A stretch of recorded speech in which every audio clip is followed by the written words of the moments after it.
Dans cette partie, notre objectif, ça va être de récupérer des données qui vont être saisies par l'utilisateur. On va donc aborder la fonction input et on va aussi commencer à voir les modules, notamment le module OS et les booléens. Ce qu'on va vouloir récupérer dans cette partie, c'est un chemin vers un dossier qu'on va pouvoir traiter par la suite. Donc pour ceci, je vais créer une variable qui va s'appeler chemin dossier et la valeur que je vais mettre dans cette variable, je vais la récupérer grâce à la fonction input.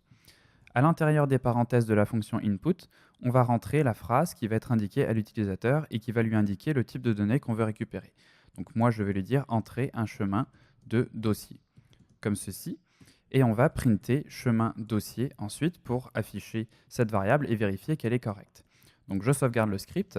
Je vais passer par l'invite de commande dans cet exercice puisqu'on va demander des informations à l'utilisateur et comme je vous avais dit dans la première partie, on ne peut pas le faire directement dans Sublime Text. Donc je glisse le script ici, la fonction input, dans l'invite de commande et j'appuie sur entrée pour l'exécuter. Donc là, on a bien la phrase qui s'affiche, qui nous demande d'entrer un chemin de dossier. Donc je vais glisser ce dossier ici, donc le dossier structure dossier qu'on va utiliser pour l'exercice.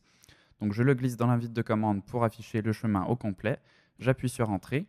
Et là, vous voyez qu'on a bien le chemin qui s'affiche, donc puisqu'on a fait un print de cette variable. Donc le chemin du dossier qu'on a rentré est bien contenu maintenant dans la variable chemin dossier. Ce qu'on va faire maintenant, c'est vérifier si le chemin que l'utilisateur nous fournit est correct ou non.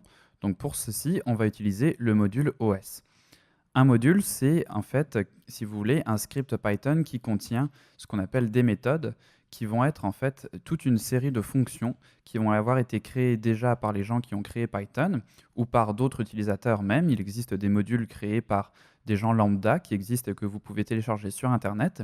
Ces modules vont donc contenir des méthodes qu'on va pouvoir utiliser et qui vont avoir pour effet de vérifier par exemple si un fichier existe ou non sur le disque dur, qui vont nous permettre de lire des fichiers, de lire par exemple des fichiers Excel ou de faire tout un tas de choses diverses et variées en fonction du module qu'on va utiliser. Donc le module OS, on va s'en servir pour faire des opérations sur notre système d'exploitation. Donc comme je vous disais, par exemple, vérifier si un dossier existe ou non, créer un dossier, créer un fichier, tout ce genre de choses. Donc pour importer un module, on va utiliser le mot import. Vous voyez que la coloration syntaxique nous indique que Python reconnaît ce mot comme un mot spécifique qui est réservé à Python. Et donc je vais importer le module OS, donc j'ai juste à indiquer le nom du module après import pour l'importer. Donc je vais pouvoir maintenant avoir accès à toutes les fonctions, toutes les méthodes qui sont contenues à l'intérieur de ce module. Une de ces méthodes, c'est la fonction os.path.isDear. Donc cette méthode ici va nous permettre de vérifier si un dossier existe ou non. Donc je vais lui mettre entre parenthèses ici la variable chemin dossier, donc qui correspondra au chemin du dossier que l'utilisateur aura rentré. Et je vais mettre ça dans une variable que je vais appeler dossier existe. Je mets un symbole égal pour l'assignation de la variable. Donc dans cette variable, je vais stocker l'information si le dossier existe ou non. Je vais faire un print de cette variable pour finir, pour voir le résultat de la valeur. Donc je sauvegarde, je relance le script. Donc on me demande d'entrer un chemin de dossier, je vais glisser le dossier ici, j'appuie sur entrée, et là vous voyez que ça nous retourne true. Donc true qui veut dire vrai.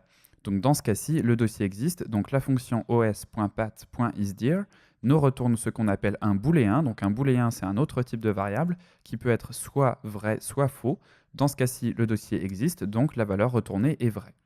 Si je réessaye l'exercice, et que cette fois-ci, je mets un chemin de dossier qui est invalide, donc je vais tout simplement supprimer le S à la fin du dossier, j'appuie sur Entrée, là, le résultat est false. Donc false qui veut dire faux et qui nous indique que le dossier qu'on a rentré ici n'existe pas sur le disque.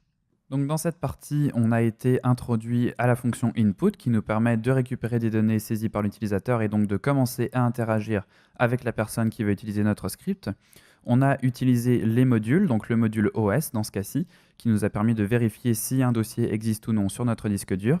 Et pour finir, on a été introduit aux booléens, donc les booléens qui vont nous permettre de vérifier si une condition est vraie ou fausse et qui vont être très pratiques dans la suite du tutoriel quand on va aborder les structures conditionnelles. Donc ce sera un petit peu plus loin dans le tutoriel, mais ça va arriver quand même assez vite. Donc voilà pour cette partie.